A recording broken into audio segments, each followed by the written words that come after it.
Is this audio okay? Yep. Okay. Yeah, I gotta get this going because we have to be out of here for 11 because the mentoring section is going to start, so I want to make sure I cover everything. Before you think this is some long, boring PowerPoint presentation, it's not. I only got 9 slides. I hope to actually be demoing some stuff for you guys that I spend most of the time, and then talk to you guys about what you're doing with your projects and you know what you need to use an API for. I'll admit right off the bat, going through the challenges, at least the challenges that are listed there by NASA, probably isn't much use for the data that we collect. I'll be honest. Okay. I mean, you can choose to use it because there is a roll your own category, right? So you can do what you want, and maybe you can use some of this transient data. I mean, what we produce here is based on what we did 2 years ago at this competition. So anyway, so topic is the SkyWatch API. It became publicly available officially Wednesday. Okay, so yeah, this is a very recent development.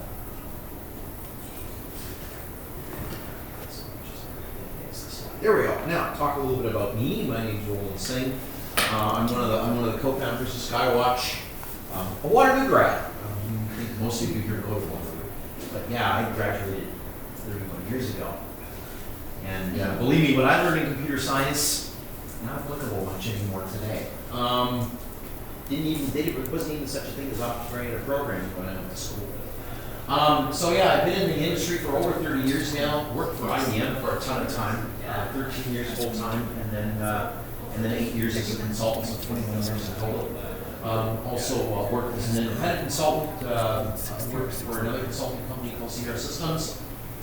Worked for McDonald Delaware, and that was freaking amazing, right? Anybody know what McDonald Delaware is famous for in Canada?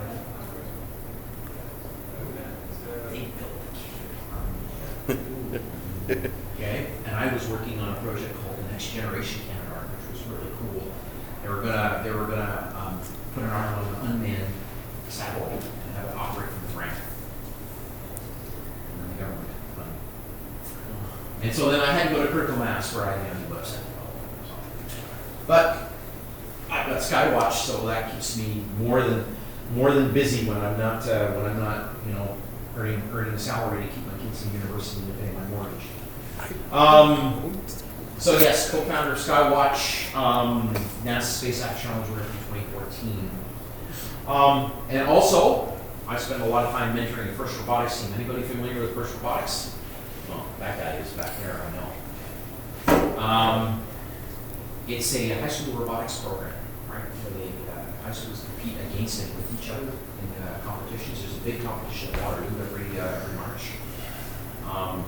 And so yeah, I mentor a team, 1325 on this.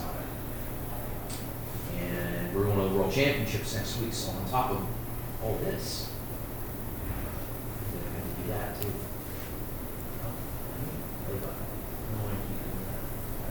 All right. So the SkyWatch API. Have you guys been on skywatch.co? And I'm not going to deny you the pleasure of looking at our website.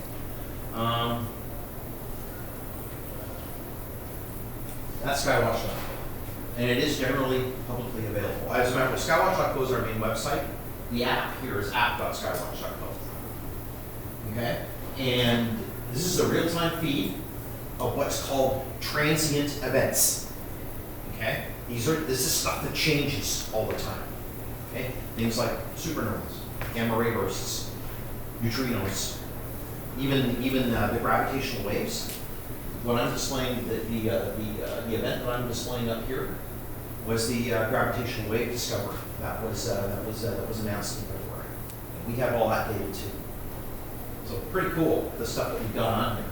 Now, this looks pretty technical, but because we did gear this more towards amateur astronomers and professional astronomers to help them with their study. But what we produce here is basically the same thing that we produced for the Space Apps Challenge. On the left is the Twitter feed. Those are all the events. That's what's happening, right? You can see it gets updated It gets updated in real time. We've got servers running that are constantly monitoring the different networks where we pull the information from. And when we get something, it goes out real time. Okay? And then we have that plot there is a visibility plot. When you hover over it, you get all kinds of really cool information about where the moon is, how many degrees above the horizon, dark and twilight, stuff like that. This is pretty cool here. That's where in the sky the event's taking place. And what we'll also do, this circle here is the error circle. If you zoom in, you'll see these green dots. Those are the 10 closest known objects to the event. We'll also give you that information. And then when you plot over that, when you click on that, you'll get the information, right, about that event, about that object, particular object. And then we have some different tools, and then if you really want to get into the nitty-gritty, all of the events that we received for that particular, we call it a portfolio, are all underneath the chart at the bottom. Okay. All right, so that's SkyWatch basically. What the API does, it gives you programmatic access to this information. Okay? I'm going to go back to my slides. Okay? It's a RESTful interface, a proper RESTful interface. I'm going to show you some stuff from NASA that you're not going to believe in terms of what we do. I mean, some of the networks that we interface to, I have to open an IP socket. Right? Like I have to get down to that level and then pull in the data. Luckily, it's in XML format. At least it's that much. All right? And then these are some of the different sources that we have. We pull stuff off what's called the Gamma Ray Coordinates Network. And you see some of the observatories that are active on there. It's not just gamma rays, but MOA is a gravitational lensing observatory. SWIFT, Integral, Fermi, CONUS are all gamma ray burst sources. SNUS and MON are neutrino, and LIGO, of course, is the gravitational waves. And then we also pull in information from what's called astronomers' telegrams. This is an email subscription that astronomers sign up for, and then as events get known and confirmed, the information gets spread around basically as an email list. So yes, we are scraping emails to put stuff in here. And then we also pull in information from the SIMBAD database, which is hosted in France, and it's probably the most complete catalog of known objects in the universe that are not in the solar system. And there's over 8 million objects in that database. The plot there where we pull in the 10 closest objects, it comes from that database. Okay? As I said, our product is transient focused, so stuff that changes. Okay? Supernovae, gamma ray bursts, gravitational waves, neutrinos. And then that's the URL for the app if you're interested in going in and exploring. And if you're really interested in keeping track of what's going on, then sign up for an ID. Well, as a matter of fact, if you're going to use the API, you're going to have to sign up. I should have went to the presentation. I apologize. Okay, so how is the data organized? In order to use the API, you're going to need to understand how our data is organized. Okay, and there are two main constructs: the portfolio and the event. Okay, so basically what happens is somewhere millions and millions of light years ago, something happened, some sort of big explosion. It's usually how we detect these events. That's where gamma ray bursts come from. That's where supernovae are detected, and supernovae are optical, right? And there's also all kinds of other different indicators for supernovae. And then now the whole gravitational wave thing, and of course neutrino observations, they're all caused by these big explosions somewhere in the universe, hundreds of millions of light years ago. Okay? So it comes in to our system. We analyze the data, and that one particular instance is we call it an event. Okay, so we store it in our events table in our database. Okay? We also put the event in what we call a portfolio. And a portfolio basically is a container of events. Okay? And it contains also some very general information about the event itself. because they have common characteristics usually. And so then another event comes into our network. Well, we determine whether or not we already have a portfolio for it, or we don't. If we don't have a portfolio, we create a new one. If we do have a portfolio, then we just add it. So an event, and a portfolio can have multiple events in it. Okay, and that's going to be important to remember to understand how to access our data. Okay, so the approach is, if you're looking for data on our network using the API, and you can tell that's a proper REST API call, and I'll get into the details about that later, you need to narrow down which portfolio your event is in. It'll make life a heck of a lot easier for you. As a matter of fact, the way we've designed this initial release of the API, there isn't much available in terms of querying an event, a specific event, without knowing what the portfolio is. Okay? Now, this as I said, it's version 0.1 of the API. We plan on expanding this and on growing it, and by all means, if you do use it, we would appreciate your feedback and how we can improve things and how we can give you more information or the information that you need. So the idea, though, is make a call to find the portfolio. Then, if you need a specific event in that portfolio, then you make a second call. Okay?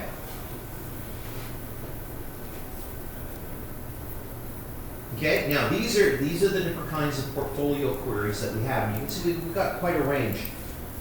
You can query a portfolio by ID. We generate an ID for each portfolio that comes in. Okay? So you need to find the ID first, though. And I mean, like, if you want to go on the website and find the ID, you can do that. Or you can use some of the other queries to find the ID, and then you can use that ID for other queries. Okay? You can query portfolios by date range. So if you're looking for a particular event and you know what happened on this day, you can say, okay, I want to see all the portfolios that contain events that happened from, I got here the 22nd to the 23rd. And the date must be specified in that format with dashes, and it's year, MMDD, okay? And notice how I don't have a time specified there. It's because it's all the events from midnight of the first date to 23:59.99999 on the second date, okay? So, yeah, I mean, that might be a future expansion possibility that we'll put in a timestamp, but for now, it's just like it. Okay? All of the portfolios in most of the events are categorized. There's a category assigned to them when they come in. That's something we determine from the data of the event. So if you're looking for Supernova, you can query all the portfolios in Supernova, and then look at the data and see if you find the one that you're looking for. Okay?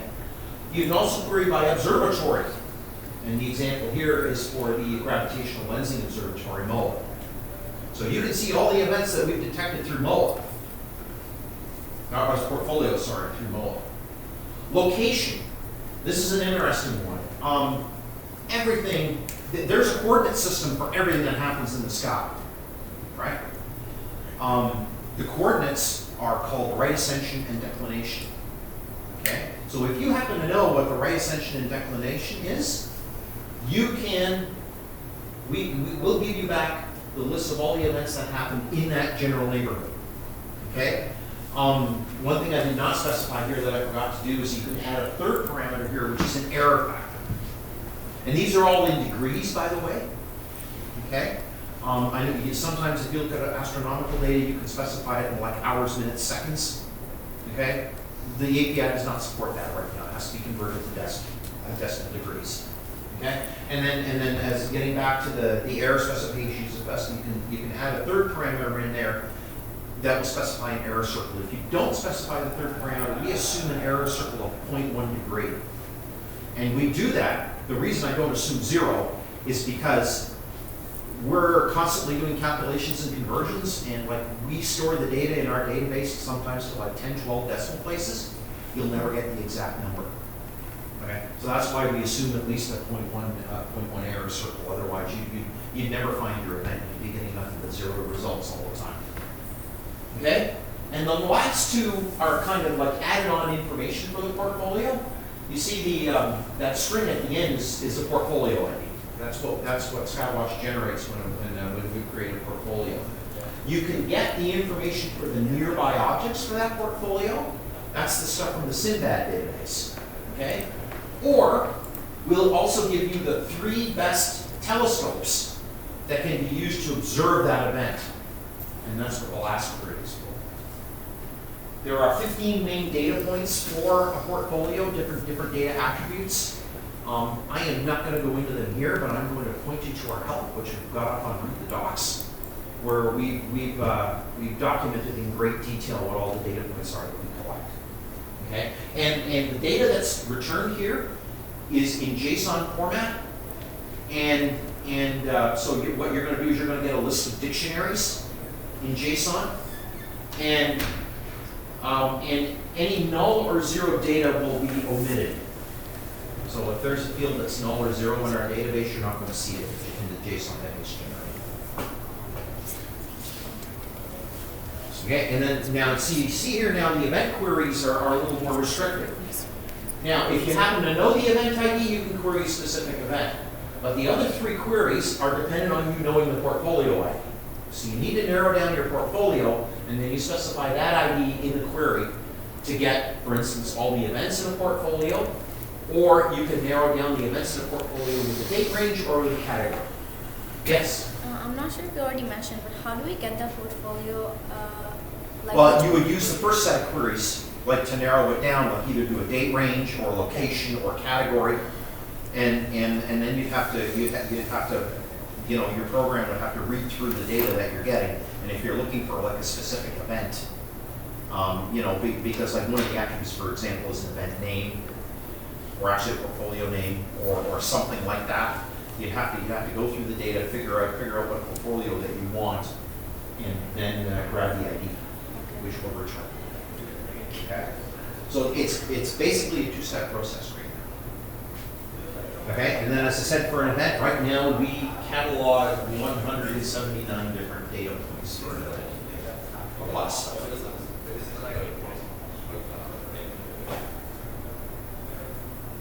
Okay, so to use the API, what you need is you need to have credentials on SkyWatch. Okay, so that means you need to go onto our website, app.skywatch.co, and sign up. Okay, because we're not going to give you the data if you don't have access. Okay. This is a Python code example. A couple things here that I want to point out. You can see how we build a query string, and this is a proper REST API. There's no, you know, question mark query strings, parameter equals, da da da da. If you read up on how to build a correct REST API, this is how it's done. The version is also in the string, right? This gives us the opportunity later that if we're going to change an interface, that we can still keep the old one around, right? And then I can have version 0.2 or 0.1.1 and change the parameters on it, but then we'll still support the old one at v0.1, so it won't break the code, right? This is all the proper way to architect a REST API, okay? So I broke it up here into the base URL and then the query that I'm running, so the query part you can change.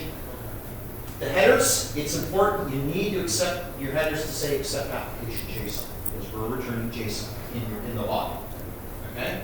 Otherwise it's not going to work.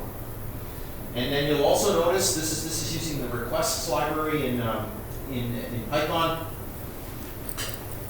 Here's the authentication. Sends it through the authentication part. Okay? So it's your email and your password on the SkyWatch system.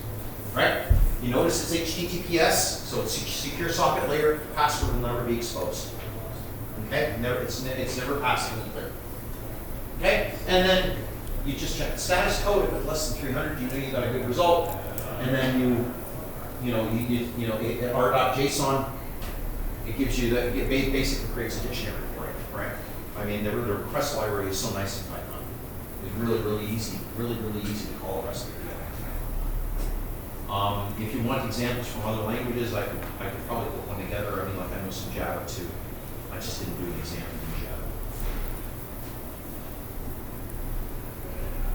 Okay, so if you have any questions, be happy to entertain them.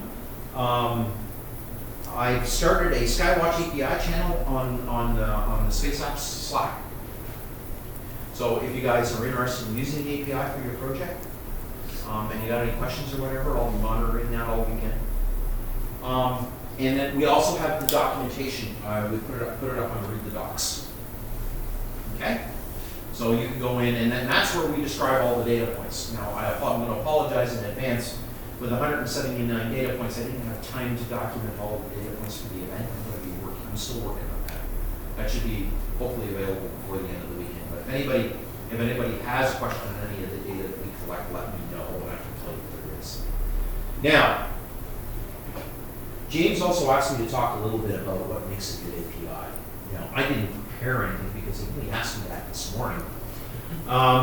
So I'm going to show you examples of some of the stuff that we do. Now, if you're looking for data for your profile, this is that's the Read the Docs. Okay, and if you go down to the dependency section, that's where all the dependencies are. It shows what what the data points are for portfolios and events, the different categories, and then the data points for the telescopes and the nearby sources is different. But I mean, if you go to Appendix A, for example, see that gives you the table. That's the stuff that we collect for a portfolio, and then this is all the stuff for an event. So you can see I only got about halfway through that table. So I will I'll be working on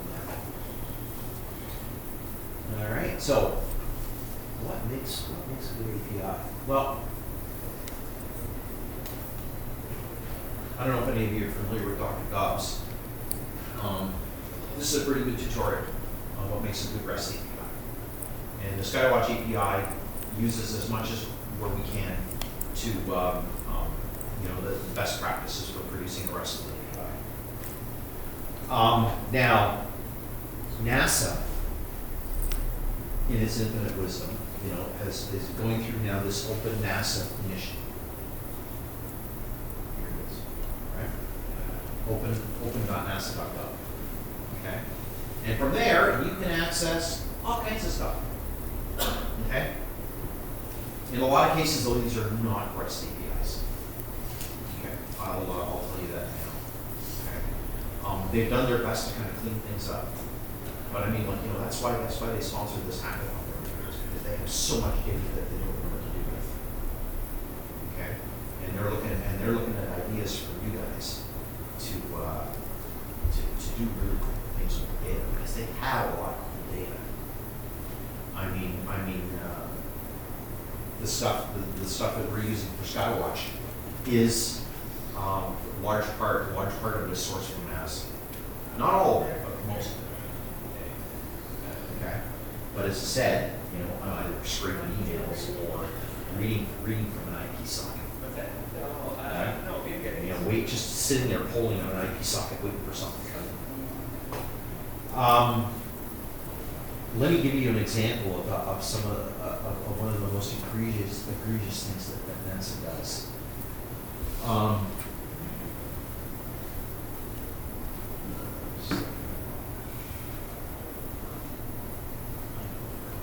We should still have this command.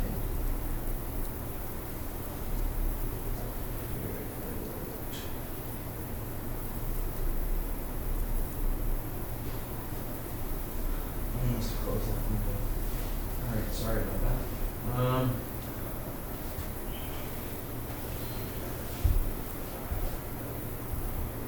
Here's a site that they have only 10 minutes into. I apologize, I should have this. Oh, I don't know if you guys saw this. There is a link on GitHub. Space Apps Challenge 2016 resources. Okay, I don't know if you found that. It's kind of buried in the Space Apps Challenge website. You should go through that. There's a lot of good stuff on it. Okay, but I know there's a big thing there about the solar system and getting information about the solar system and different orbits and stuff like that. Because I had one group ask me last night, where can I find this information? Well, NASA has a site called Planetary Data Services. Okay. And I thought I had this site open. So we're gonna do a little bit of Googling. See, you can tell that I already was looking for it.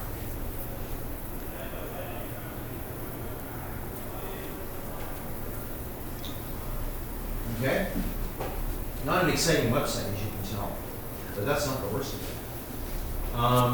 If you want, for instance, you want to get orbital information about a particular body, and they have that all in here. Like, you know, all of the planets, all of the planetary moons, all of the asteroids, they're all in here.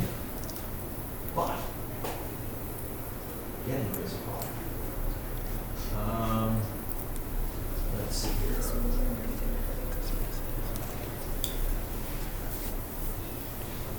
No, it's not that.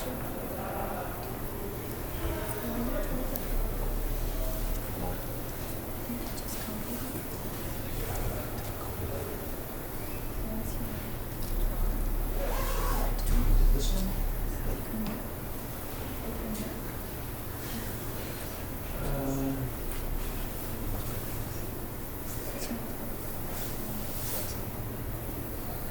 Oh well, anyway. Does anybody know what Telnet is? Telnet?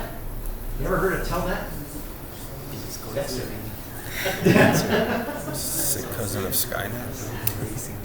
The main place to get the data for this site is through Telnet, believe it or not. Telnet is not Skynet. It's the good cousin of Skynet. Oh, well, that didn't work.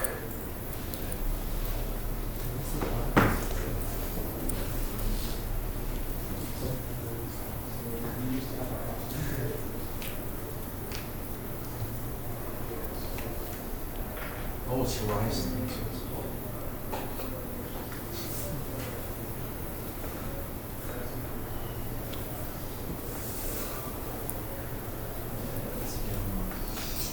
That's for this.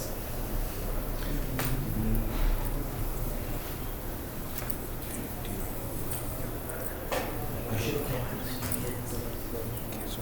Because it is really part of that is. I'll talk to her when I see her in 2 weeks. Send her a message now. She's on vacation right now. Send her an email.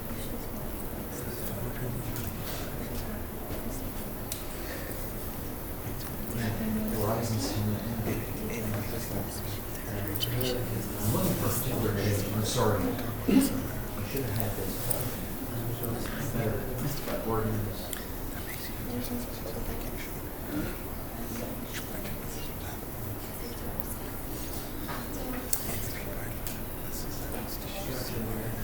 She's the executive editor.